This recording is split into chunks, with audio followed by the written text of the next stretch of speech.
Hey everyone, how's it going? Coming to you with my first Yu-Gi-Oh! Deck profile. I haven't played Yu-Gi-Oh! Competitively or even casually in a very long time. It's probably been 7, 8 years before I played casually, and the last time I played competitively was legitimately over probably 14, 15 years ago.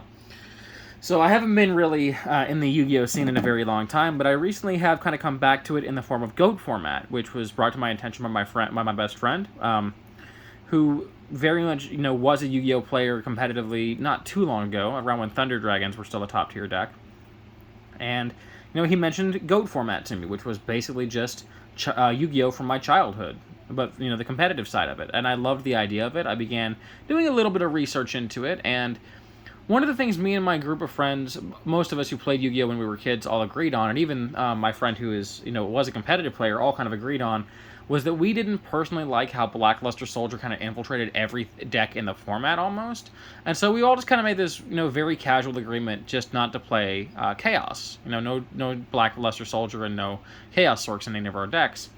And obviously, we're not trying to play competitively. We're very, very casual, so it's not that big of a deal. If we went to a tournament, we'd expect, or just even to a different meta, we'd fully expect the decks would be played there.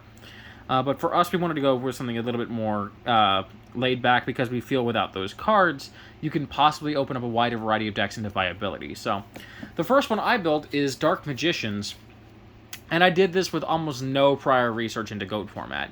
I pretty much just typed in, there was a website I used to let me show me everything that was legal for the format, and I went from there. So this is my first take of the deck. My local metagame hasn't really grown very much, so we'll see how long this holds up. But here's how it's looking so far. Running 2 copies of Dark Magician. Obviously, namesake of the deck. I've thought about going 3, but I'm worried 3 would be kind of bricky, and I really don't want to push it, and in my limited playtesting, 2 seems to work really, really well. Then I'm running 3 Dark Magician Girls.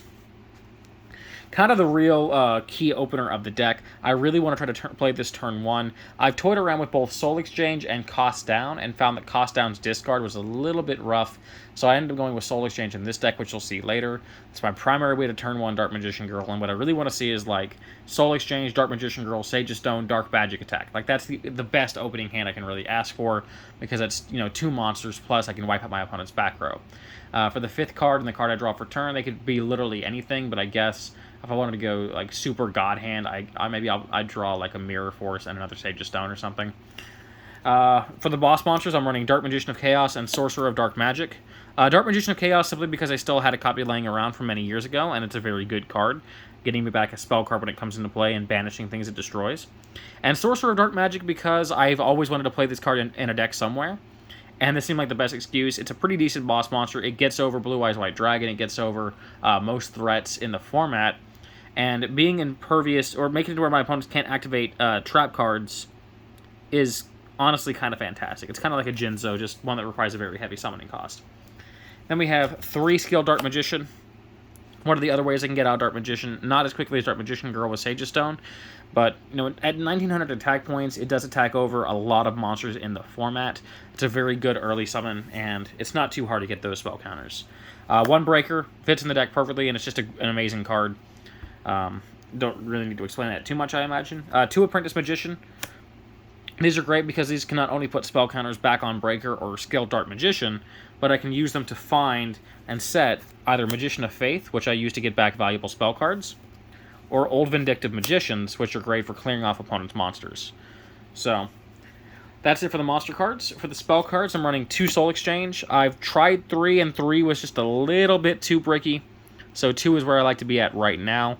It's just great though. Helps me get my Dark Magician Girl out turn 1. If I draw it later, it can be used as removal in a sense. Like I have a friend who plays Relinquished and Thousand Eyes Restrict, and being able to tribute their Thousand Eyes Restrict or their Relinquished is honestly just kind of a godsend.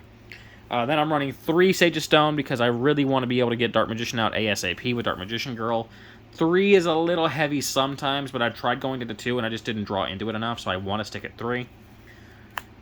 Dedication through Light and Darkness to bring out my Dark Magician of Chaos. And I am running the Trinity, Graceful Charity, Pot of Greed, and Delinquent Duo. So I'm pretty sure these are just in literally every GOAT deck ever. The advantage that first two provide you is insane. The disadvantage the final one provides on opponents is just brutal. And then I'm running 3 Dark Magic Attack.